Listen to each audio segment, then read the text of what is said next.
This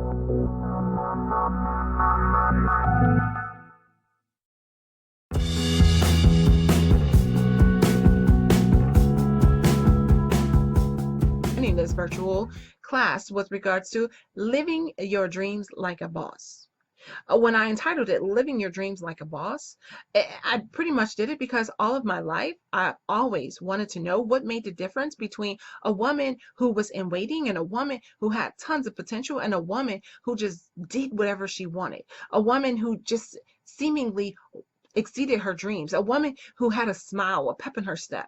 And what I've learned is that they planned it. They planned to live their dreams. They planned to live their dreams as though it mattered. They planned to live their dreams as though destiny told them that this is what they were supposed to do. They planned to live their dreams as though it was a divine assignment, that at the end of their life, that someone was going to assess whether or not they pursued and they achieved their dreams.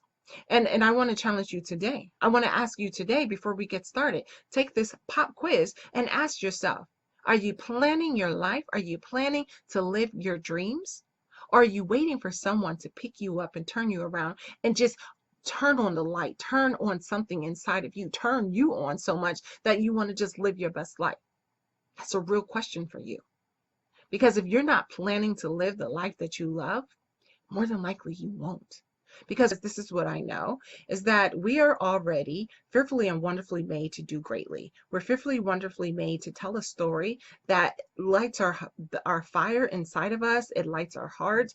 It's a story where we can live our happily ever after. It's a story of overcoming obstacles and a story of finding who we are and our voice and giving voice to our dreams and crystallizing our vision. But I also know that many of us have not been cultivated to be the boss of our lives, to be the boss of our story, to be the boss of our destiny.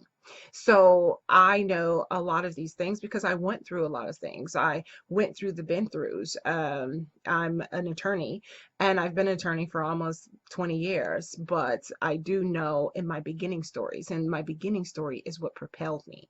So with regards to my beginning stories, I just know that once upon a time, I was a very sad person. I grew up in a household where my mom was a single parent. She tried to get married 3 times and it didn't work out. And she was crushed by life. She was crushed by an abusive husband. She was crushed by a world that said that she didn't quite fit in because she had made so many mistakes. And even as a little child, I always looked at her and I wanted to know, how is it that she has so much potential, so much gifts and talents, so much awareness, so much wisdom inside of her, but she never activated on being, a party planner? Then you already have a structure inside of you. You already have something inside of you that is more like administrative. You have something where you are a go-getter and you're a talker. You got to leverage those gifts because not everyone has what you have. So you got to leverage all that you are and you got to package it like a boss. You know, people buy from people who believe in themselves. People buy from people who they like. They buy from people who they know. They buy from people who they know who's going to push forward and press forward. And that's you too. You want to be that person because you already have what it takes. You just got to leverage it. And you got to look like as though you already are who you're meant to be. Because the same way you can go through what's next to get to what's meant for you.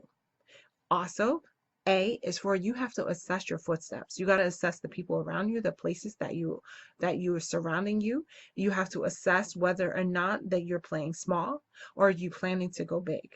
Also, you need to assess whether or not you need assistance because you're good all by yourself, but we're stronger together. And oftentimes we need someone else to help us get to the next level. Lastly, you need to nurture yourself.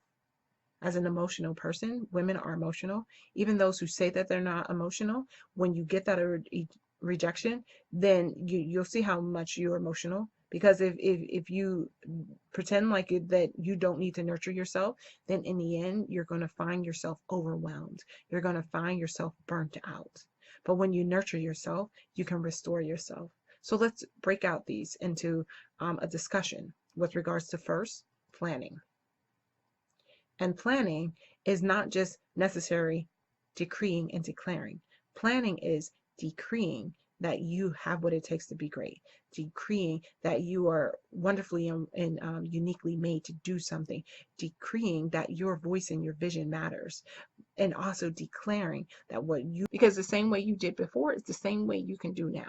So even leverage that pain, leverage that obstacle, leverage that trigger, whatever it is that you went through, things we don't think is something that we need.